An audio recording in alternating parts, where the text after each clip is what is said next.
और ये सवाल तब मेरे पास था कि मेरी यहाँ पे जगह क्यों नहीं है। ऐसा मैंने क्या कर दिया कि मैं यहाँ नहीं रह सकती। कोई अगर बगैरत इंसान कुत्ता है, अगर कोई हवस का, तो मेरा उसमें क्या कसूर है? किसी के हवस को बेकाबू करने की जिम्मेदार मैं तो नहीं। 3 साल से एक गुंडा है, वो आता है, वो ट्रांसफर में सारी रात उन्हें प्लास्टिक के पाइप से मारता है, उनकी खाल उधेड़ता है, फिर 10 लड़के को उसके मुंह में डालता है, उसके पीछे डालता है, कोई कहीं डालता है। वो डालने के बाद फिर उसको फेंक जाते हैं, उसका मोबाइल, उसके पैसे, उसका जेवर, उसकी हर चीज़ लेके 20 लड़के लेके ट्रांस के सबसे पहले उन्होंने कपड़े उतरवाए सबके। उन्होंने कहा कि हमारे सामने कपड़े पहन के कोई नहीं बैठेगा। 7-8 हम ट्रांस कपड़े उतरवाए, फिर किसी को थप्पड़ मार रहे हैं, किसी के बाल काट रहे हैं, किसी के मुंह पे कुछ कर रहे हैं, किसी को कुछ कर रहे हैं। उसने कहा तुम खुसरे हो कि क्या कर सकते हो, तुम्हारी औकात ही क्या 2 टके के खुसरे, मैं तुम्हें यहाँ कत्ल भी कर दूँ। तो किसने मुझे पूछा? मुआशरे के ये अल्फाज थे, उसके नहीं थे, ये उस मुआशरे के अल्फाज थे। उसने कहा तुम मर भी जाओ तो क्या फ़र्क पड़ता है। मैंने कहा फिर मार दो, जिंदा रही तो फिर तुम नहीं बचोगे। ये देखिए औरत नहीं नाच रही, औरत भी तो तवाइफ है, तो क्या मर्द ने बीवी नहीं बनाई थी? अगर आप ऐसे जनरलाइज करेंगे नाच गाने को ट्रांसजेंडर कम्युनिटी के साथ, तो फिर मैं औरत के साथ तवाइफ को जनरलाइज करूँगी और मर्द के साथ दलाल को करूँगी। लेकिन सारे मर्द दलाल नहीं हैं, सारी औरतें तवाइफ नहीं, तो सारे ख्वाजा सरा नाच गाना नहीं करते। यहाँ पे औरतें नाच रही हैं तो ट्रांस नाच रही हैं तो क्या हो गया? औरतें नंगी होकर नाच रही हैं। अस्सलाम वालेकुम, मेरा नाम जूली है और मेरा ताल्लुक़ फैसलाबाद से है। फैसलाबाद से आगे जड़ावाला है, जड़ावाला से आगे गाँव है 274 गाफ बे, उसमें मेरा गाँव है और वहाँ से मैं आई हूँ। तालीम मेरी मैट्रिक है। मेरे पास घर था ही नहीं एक्चुअली। मेरी पैदाइश के बाद मेरी वालदा फ़ौत हो गई थी और मेरे वालिद ने दूसरी शादी कर ली, फिर वो हमें छोड़ के चले गए थे अलहदा। तो घर वाला कॉन्सेप्ट नहीं था, मुझे मेरे ननियाल ने पाला। और चूँकि फिर माँ बाप नहीं थे, माँ बाप होते हुए भी ट्रांस बच्चे के साथ क्या होता है, तो फिर माँ बाप ना हों तो फिर ट्रांस बच्चे के साथ क्या होता है वो आप अंदाज़ा लगा लें।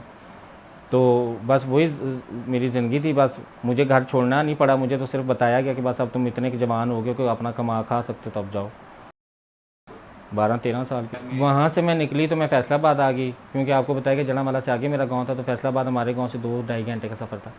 तो मैं फैसलाबाद आ गई। फैसलाबाद में आने के बाद 2 दिन तो मैं सड़कों पे बैठी रही कि मैं कहाँ जाऊँ, मैं क्या करूँ, समझ नहीं आए। 2 दिन के बाद फिर मैं एक फ़ास्ट फूड रेस्टोरेंट था, ऐसे ही फिर ना जॉब ढूंढने के लिए ऐसे रोड पे चल पड़ी। तो एक फ़ास्ट फूड रेस्टोरेंट था, मैंने कहा मुझे काम चाहिए। तो वो मकबूल साहब थे, मालिक बड़े वो अच्छे मालिक थे हमारे, अल्लाह ने जहाँ भी रखे खुश रखे। तो उन्होंने मुझसे पूछा, मैंने उन्हें सारी कहानी बताई कि मेरे माँ बाप नहीं हैं और ऐसे मैं नानकों के पास रहती थी। तो अब मैं वो भी, अब जारी बात है मैं खुश रहा हूँ तो फिर वैसे बर्दाश्त नहीं करते, तो फिर मैं अब आ गई हूँ, तो मैं काम करना चाहता हूँ। उन्होंने कहा ठीक है, तो मैं वहाँ काम करने लग पड़ी। अब मेरा काम करने के साथ हुआ ये कि वहाँ पे जितने भी, जारी बात है मैं बच्चा थी, छोटी थी, तो वहाँ पे जितने भी हलवाई मिस्त्री जो भी थे, जो भी कुक शेफ़ थे, उनकी सबकी मुझ पर बुरी नज़र थी कि भाई ये बच्चा आ गया, पता नहीं कब के वो रुके हुए थे।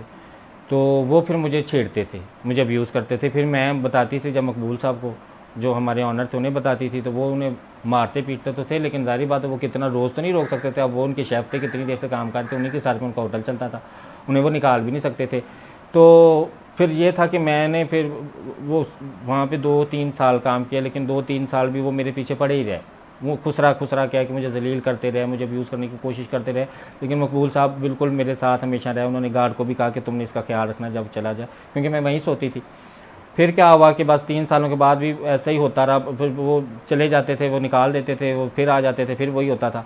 फिर मुझे मकबूल साहब ने एक दिन कहा कि बेटा तुम्हारी ये जगह नहीं है, तुम यहाँ पे नहीं रह सकते, तुम्हें यहाँ कोई नहीं रहने देगा, तुम अपने जैसे ढूंढो और वहाँ चले जाओ।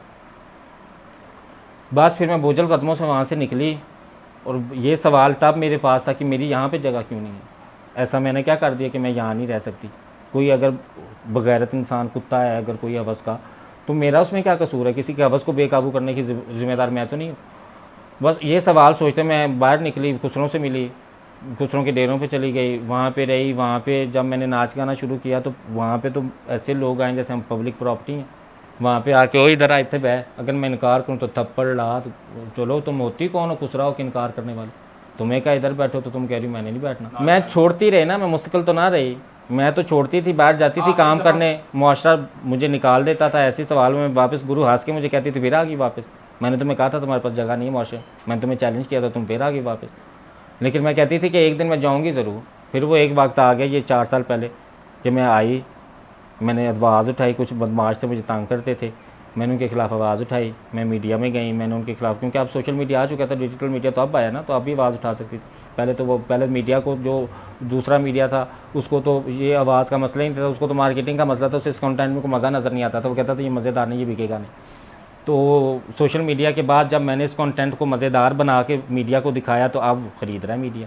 अब मीडिया आता है, वो कहता है हाँ अब ये मज़ेदार बिकने वाला कंटेंट। मेरा कभी भी मकसद लोगों को दिखाना या शोहरत पाना था ही नहीं। सुन लेना मेरी पूरी बात सुन। तो मेरा मकसद कभी भी शोहरत पहली बात था ही नहीं, और ऐसी बात भी नहीं थी कि मैं ये तारीखें याद रखूं कि मैं कब निकली हूँ और मैं कब पहला इंटरव्यू दे रही हूँ। मैं तो अपनी पूरी लाइफ स्ट्रगल याद करती हूँ कि भाई मैं तो 12 साल से निकली स्ट्रगल कर रही हूँ। आपको पता है ना कि मकबूल साहब ने कहा भी यहाँ तुम्हारी जगह नहीं है, मैं तो तब से स्ट्रगल कर रही हूँ। हाँ, प्लेटफॉर्म मुझे मुख्तलिफ मिलते रहे, मुझे जो भी मिला, जहाँ भी मिला मैं हटी नहीं आवाज़ उठाने से। मैं वहाँ पे मैंने ये नहीं सोचा कि यहाँ पे अगर मैं आवाज़ उठाऊंगी तो ये मेरा ज़ाती फ़ायदा जो है वो ख़त्म हो जाएगा। मैंने ज़ाती फ़ायदे को कभी तरजीह नहीं दी। मैं एक ओवरऑल फ़ायदा चाहती हूँ, मैं ओवरऑल चीज़ चाहती हूँ, मैं वो चीज़ बदलना चाहती हूँ कि हमारी जगह है मुआशरे में, हमारी जगह क्यों नहीं है। और अगर हमारी मुआशरे में जगह नहीं तो मुआशरा मेरे मुँह पर खड़ा होकर जवाब दे, मुझे सीधा आंखों में आंखें डाल के मुझे जवाब दे कि क्यों नहीं मेरी जगह। मैं चुप कर जाऊँगी, बात ख़त्म हो जाएगी। तो पहला इंटरव्यू तो मैंने दिया था 4 साल पहले, जब मैंने खिलाफ उठाई, जज्जे बाट के खिलाफ आवाज़ उठाई। मुझे सियालकोट में फ़ोन आया ट्रांस का कि भाई तुमने फैसलाबाद में तो खिलाफ गुंडों के खिलाफ आवाज़ उठाई और वो पकड़े गए। तो हमारा यहाँ पे 3 साल से एक गुंडा है, वो आता है, वो ट्रांस के घरों में सारी रात उन्हें प्लास्टिक के पाइप से मारता है, उनकी खाल उधेड़ता है, फिर 10 लड़के को उसके मुँह में डालता है, कोई उसके पीछे डालता है, कोई कहीं डालता है। वो डालने के बाद फिर उसको फेंक जाते हैं, उसका मोबाइल, उसके पैसे, उसका जेवर, उसको हर चीज़ लेके। और 2 साल से वो ऐसे कर रहे हैं, उसको पकड़ता नहीं। तो मैंने कहा ठीक है, मैं गई। जब मैं गई तो वो उस रात उधर आ गया। उन्होंने कहा भी आने वाला देखना, वो 20 लड़के लेके आया। 20 लड़के लेके ट्रांस के सबसे पहले उन्होंने कपड़े उतरवाए साहब के। उन्होंने कहा भी हमारे सामने कपड़े पहन के कोई नहीं बैठेगा। 7-8 हम ट्रांस थे, कपड़े उतरवाए, फिर किसी को थप्पड़ मार रहे हैं, किसी के बाल काट रहे हैं, किसी के मुंह पे कुछ कर रहे हैं, किसी को कुछ कर रहे हैं। वो सारा उन्होंने कर आके वो चले गए। मैंने कहा उससे कहा, मैंने कहा आज रात ही है, मेरे साथ जो करना कर लो, सुबह में या मैं ज़िंदा नहीं रहूँगी या तुम ज़िंदा नहीं रहोगे, ये तुम्हारा मेरा चैलेंज है। उसने कहा तुम खुसरे हो के क्या कर सकते हो, तुम्हारी औकात ही क्या 1-2 टके के खुसरे, मैं तुम्हें यहाँ कत्ल भी कर दूँ तो किसने मुझे पूछना। तुम तो मेरा एहसान मानो कि मैं तुम्हें इतना कुछ करके ज़िंदा छोड़ के जा रहा। अल्फाज देखें उसके, मुआशरे के ये अल्फाज थे, उसके नहीं थे, ये उस मुआशरे के अल्फाज थे। उसने कहा तुम मर भी जाओ तो क्या फ़र्क पड़ता है। मैंने कहा फिर मार दो, ज़िंदा रही तो फिर तुम नहीं बचोगे। बस अगले दिन मैं उठी, वो चला गया। अगले दिन मैं उठी, मैंने यहाँ पीटी, चीखी, चिल्लाई मीडिया के आगे। मैंने कहा इसको पकड़ो। 3 घंटे में पुलिस ने पकड़े सियालकोट, उसी जेल खाने में मुझे सामने बिठाया। अल्लाह का देखे ना, अल्लाह ऊपर, तो ऊपर अल्लाह ताला बैठा हुआ, अल्लाह ताला की ज़ात, वो तो उसके लिए तो सारे इंसान बराबर है ना। तो अल्लाह ताला ने दिखाया, 3 घंटे में वो पकड़े गए। उधर ही उसी जेल में बैठा, आगे मैं बैठी, पुलिस ने मुझे कहा करो इनके साथ जो करना। मैं उसके मुंह पे मैं थप्पड़ मारी थी कि आप बताओ, तुमने तो कहा था कि तुम खुश रहे हो, तुम्हारी को सुनेगा नहीं। देखो सुनी मेरी की नहीं सुनी। पहली बात तो ये है कि एक तरफ से बदलाव नहीं होता, ताली दोनों हाथों से बजती है। ये कहावत हमने सुनी है, हमने इसको कभी भी इंटरनलाइज नहीं किया कि ताली दोनों हाथों से बजती है। ऐसा नहीं हो सकता कि सोसाइटी बदल जाए, हम ना बदलें तो मसला हल हो जाए। और ऐसा भी मसला नहीं हल हो सकता कि हम बदल जाएं और सोसाइटी उसी जगह पे खड़ी रहे ना। दोनों को बदलना है, और मैं दोनों की तरफ ही बात करती हूँ। मैं जहाँ एक तरफ बात करती हूँ कि भाई मुआशरे को बदलना चाहिए, मैं एक तरफ अपनी कम्युनिटी का भी माइंडसेट बदलती हूँ ना। कम्युनिटी को भी बताती हूँ कि ये लेम एक्सक्यूज़ है कि हम एक्सेप्ट नहीं किया जा सकते। हम किए जा सकते हैं, लेकिन कोशिश ज़्यादा है। कोशिश करने का तरीका क्या है, मैं कर रही हूँ और कई लोग कर रहे। अकेली मैं क्रेडिट तो नहीं ले सकती ना, मैं तो अकेली नहीं कर रही, ये कलेक्टिव कोशिश है। हाँ, ये ज़रूर है कि ये आवाज़ मैंने उठाई, मैंने लोगों को झंझोड़ा, मैंने ये चीज़ पहली दफ़ा चैलेंज की कि भाई क्यों नहीं, हमें क्यों नहीं इज़्ज़त मिल सकती, हमें क्यों नहीं हक मिल सकता, इसकी क्या वजह। उसके बाद सारे लोग मेरे साथ खड़े हैं, देखें अब सारी कम्युनिटी खड़ी है। जब मैंने ये आवाज़ उठाई थी तब कम्युनिटी कहती थी जब हक लो तो हमें बता देना। और पिछले साल मिला नहीं 2018 में, पूरा डॉक्यूमेंट हुकूमत ने बना के दिया। तो बदलाव मैं इंसानों की ज़िंदगी में नहीं ला सकती, मैं सोच में बदलाव लाने की कोशिश कर रही हूँ। इंसान को मैं नहीं बदल सकती, इंसान तो कमीना है, इंसान के अंदर हसद है, इंसान के अंदर लालच है, मैं कैसे बदल सकती हूँ। मैं सोच बदलना चाहती हूँ, मैं वो सोच बदलना चाहती हूँ कि ट्रांस है तो बाकी इंसानों की बात नहीं कर रहे, हम ख्वाजा सराओं की बात करें, वो सोच बदलना चाहती हूँ। नहीं देखें, औरत नहीं नाच रही, औरत भी तो तवाइफ है, तो क्या मर्द ने बीवी नहीं बनाई? फिर औरत को मर्द ने बीवी भी तो बनाया ना। तो अब आपको मैं यहाँ पे बैठ के ये सवाल अगर करूँ कि आपको क्या लगता है कि जो औरतें कुछ नाच गा रही हैं, जो तवाइफ हैं, जो धंधा कर रही हैं, रात को रोड पे खड़ी होती हैं, अगर वो ना हो तो औरत को ज़्यादा इज्जत मिल जाएगी? ऐसा नहीं है। हर इंसान की एक ज़ाती ज़िंदगी है ना। अगर कोई तवाइफ है, अगर कोई ट्रांस नाच गा रहा है तो उसकी ज़ाती ज़िंदगी है, आप जनरलाइज़ नहीं कर सकते। अगर ऐसे जनरलाइज़ करेंगे तो फिर मैं सारे मर्द दलाल समझूंगी। अगर आप ऐसे जनरलाइज़ करेंगे नाच गाने को ट्रांसजेंडर कम्युनिटी के साथ, तो फिर मैं औरत के साथ तवाइफ को जनरलाइज़ करूँगी और मर्द के साथ दलाल को करूँगी। लेकिन सारे मर्द दलाल नहीं हैं, सारी औरतें तवाइफ नहीं, तो सारे ख्वाजा सरा नाच गाना नहीं करते। अगर कुछ कर रहे हैं तो वो अपने करने के खुद जिम्मेदार हैं, खुद रिस्पॉन्सिबल हैं, और वो उन्हीं को ही जवाब देना है। पूरे पाकिस्तान के ख्वाजा सराओं की कोई नाचने गाने वाला ख्वाजा सरा पूरे पाकिस्तान के ख्वाजा सराओं की तो नुमाइंदगी नहीं कर रहा। वो तो अपनी नुमाइंदगी कर रहा है, वो तो अपनी ज़ात से कमा रहा है, उसका अपना सोर्स ऑफ इनकम है। मैं आपको कितने ख्वाजा सरा दिखाती हूँ जो टेलर है, दर्जी का काम भी अभी कर रहे हैं, कितने ख्वाजा सरा नाच गाना कर रहे हैं, कितने ख्वाजा सरा मैं आपको दिखाती हूँ मेकअप आर्टिस्ट है। तो मुख्तलिफ चीज़ें ना, हमारी सोच सिर्फ ये है कि जो ख्वाजा सरा हैं वो सिर्फ नाच गाने के लिए, हम बाकी चीज़ें देखते हैं लेकिन अनदेखी कर देती हैं, क्योंकि हमें उनसे चाहिए ये चीज़। अगर ख्वाजा सरा हम शादियों पे बुलाते हैं, हम डांस फंक्शन पे बुलाते हैं, तो वो लोग बुलाते हैं ना हमें, हम तो नहीं लोगों के दरवाजे खटखटा के कहते कि हमें बुलाओ, वो हमें पैसे दे के जाते हैं, हमें एडवांस दे के जाते हैं, सारी रात हम पे तमाश भी नहीं करते हैं। तो लोगों ने हमें ये शोभा दिया, लोग हम पे पैसा फेंकना छोड़ दें तो हम नाच गाना छोड़ देंगे। देखिए मेरी कम्युनिटी नहीं, सिटीजन जो ट्रांसजेंडर सिटीजन है, पहले तो लफ्ज़ ये दुरुस्त करें, मेरी कम्युनिटी मेरे चाचे मामे ताए नहीं, मैंने उनको जानती, वो ख्वाजा सरा एक जिन्स है पाकिस्तान में जिसको निगलेक्ट किया जाता है, वो पाकिस्तान के शहरी हैं। तो आप दोबारा से सवाल दोहरा के ये कहें कि जो ख्वाजा सरा पाकिस्तान के शहरी नाच गाना करते हैं उनके बारे में आप क्या कहेंगे? उनको पैगाम मैं कोई भी नहीं दूंगी, शोबिस की इंडस्ट्री पाकिस्तान में है, ऐसा तो नहीं है कि पाकिस्तान में शोबिस की इंडस्ट्री नहीं है और वो अकेले नाच गाना करें, पूरा शोबिस इंडस्ट्री है जहाँ पे नाच गाना होता है, जहाँ पे तबलेबाजी होते हैं, जहाँ पे म्यूज़िक बनता है, जहाँ पे गाना होता है। तो सोसाइटी के अंदर नाच गाना कोई बुरी चीज़ नहीं है, उसके अंदर एक्सेप्ट है ना, पैमरा ने पास किया हुआ है। तो उनको मैं ये पैगाम दूंगी कि अगर उन्हें ठीक लगता है करना तो करें, लेकिन अगर वो बदलना चाहते हैं, मेरा मोटिव ये है कि अगर कोई ख्वाजा सरा नाच गाना नहीं करना चाहता, वो भीख नहीं मांगना चाहता, तो उसे मजबूरी ना हो, उसके मुँह में ये लाज ना हो कि भाई मेरे पास और कोई काम नहीं है, ठीक है ना। हम ऑप्शन क्रिएट करें, हम प्लेटफॉर्म क्रिएट करें, फिर उसकी पर्सनल चॉइस है, फिर इल्ज़ाम देना। अब देखिए मेरे पास एक प्लेटफॉर्म क्रिएट हो जाए, एक पर्सनल चॉइस क्रिएट हो जाए, एक मेन स्ट्रीमिंग में जगह क्रिएट हो जाए, तो फिर कोई ख्वाजा सरा ये तो बहाना नहीं बना सकता कि मेरे पास और कोई काम नहीं करने को, भाई मैं तो इसलिए ये करता हूँ। फिर मुआशरा सवाल कर सकता है ना कि अब तुम्हारे पास काम है, फिर तुम क्यों करते हो? तो वो माइंडसेट में सिर्फ बदलना चाहती हूँ।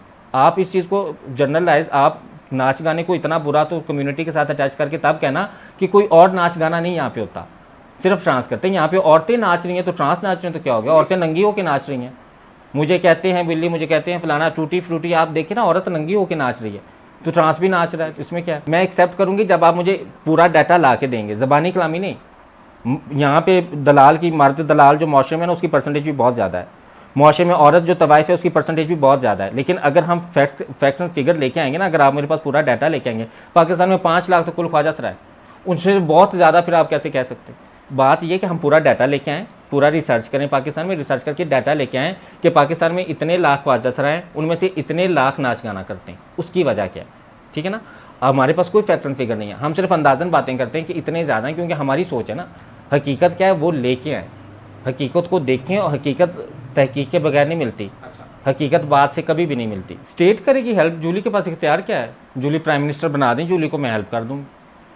जिसके पास इख्तियार है, जो स्टेक होल्डर है, उसी ने हेल्प करनी है। जूली को प्राइम मिनिस्टर तो नहीं है, जूली को सेनेट में तो नहीं बैठी, जूली के पास कोई सीट तो नहीं है, मैं कोई पार्लियामेंट में तो नहीं बैठी, मैं क्या हेल्प कर सकती हूँ? मेरे पास अभी जितना इख्तियार है वो ये है कि मैं आवाज़ उठा सकती हूँ, मैं लोगों के नज़रियात दुरुस्त कर सकती हूँ, मैं वो अल्फाज दुरुस्त कर सकती हूँ जो ख्वाजा सराओं के लिए गलत इस्तेमाल किए जाते हैं और लोगों को वो पता नहीं है, लोग लाशौरी तौर पर करते हैं। मैं इल्ज़ाम नहीं देती, मैं कभी भी नहीं कहती कि मुआशरा जो है वो जानबूझ के कर रहा है। मुआशरा लाशौरी तौर पे जो बातें गलत कर रहा है, मैं उसको दुरुस्त करना चाहती हूँ। हाँ, उसको दुरुस्त करने के लिए थोड़ा एग्रेशन मुझे चाहिए, क्योंकि अगर मैं हंस के बात करूँगी तो उसे फॉर ग्रांटेड लेंगे लोग, फिर लोग वो अल्फाज दुरुस्त नहीं करेंगे, वो मेरे साथ मजाक करेंगे। लेकिन जब मैं थोड़ा एग्रेशन में वो बात करती हूँ, वो अल्फाज दुरुस्त करती हूँ, तो लोगों के फिर वो लाशौर में बात फिट हो जाती है कि नहीं, बाकी बात ये सच है, ये नहीं करनी चाहिए, ठीक है ना। ये सिर्फ मेरा मोटिव है। हाँ, कल को अगर मुझे कोई सीट मिल जाती है, मुझे पार्लियामेंट में ले जाते हैं, तो फिर मैं उन लोगों के साथ करूँगी ना, फिर मैं जॉब्स क्रिएट करूँगी, फिर मैं कॉलेज यूनिवर्सिटी के अंदर जाके ये लाजमी करूँगी कि ट्रांसजेंडर जो आएगा उसको पूरी डिग्निटी के साथ पढ़ाई दी जाएगी। अब आम कोई और इंसान आएगा, वो तो सिर्फ ये कहेगा कि इनको एडमिशन दे दो, ये कहेगा ना। अब कॉलेज में वो टीचर से हरास हो, वो स्टूडेंट से हरास हो, वो जिससे मर्जी हरास हो, लेकिन अगर मैं होंगी तो मैं तो ये कहूँगी कि अभी पूरी डिग्निटी के साथ तालीम लेगी, उसको कोई हरास नहीं करेगा। तो ये चीज़ हमें चाहिए कि मुझे पूरी डिग्निटी हो, मैं कॉलेज में जाऊँ, मेरी डिग्निटी को एक्सेप्ट किया जाए, मेरे जेंडर को, मेरी आइडेंटिटी को, मेरी रिस्पेक्ट को, जो मैं इंसान हूँ उसकी जो मेरे हकूक़ हैं और जो मेरी इज़्ज़त के हकूक़ हैं वो दिए जाए मुझे। मुआशरा किस बिना पे वो सलफ़ करता है? फिर अगर सलफ़ करता है बगैर किसी वजह के, तो फिर जिनके पास वजह, जो जानी है, जो शराबी है, जो कातिल है, जो नशई है, जो रिश्वतखोर है, जो सूदखोर है, जो जालिम है, उन सब के साथ भी इससे बदतर सलूक किया जाए जो मेरे साथ किया जाता है। अगर उनको सब एक्सेप्ट कर रहे, खुले आम हंस के कबूल कर रहे हैं, तो मुझे क्यों नहीं कर रहे? भाई मैंने क्या जुर्म किया? या जुर्म ही बता देना। बगैर जुर्म के सज़ा लेना कितना मुश्किल है कि मैं आपको एक सज़ा दे दूँ और मैं आपको जुर्म भी ना बताऊँ। तो आपके लिए बर्दाश्त करना कितना मुश्किल है कि भाई ना मुझे जुर्म बताया और सज़ा भी इतनी दे दी। हाँ, अगर मैं आपको जुर्म बता दूँ कि आपका ये जुर्म है, तो फिर सज़ा लेना आसान हो जाए ना। फिर तो इंसान सजा ले ले कि भाई ये जुर्म है, तो मुआशरा काम इतना एहसान तो मुझ पर करे ना कि मुझे जुर्म ही कम से कम बता दे, इज्जत भी ना दे, कुछ भी ना दे, मुझे जुर्म बता दे कि ये भाई तुम्हारा जुर्म है, मैं सजा सहना तो आसान मेरे लिए हो जाए।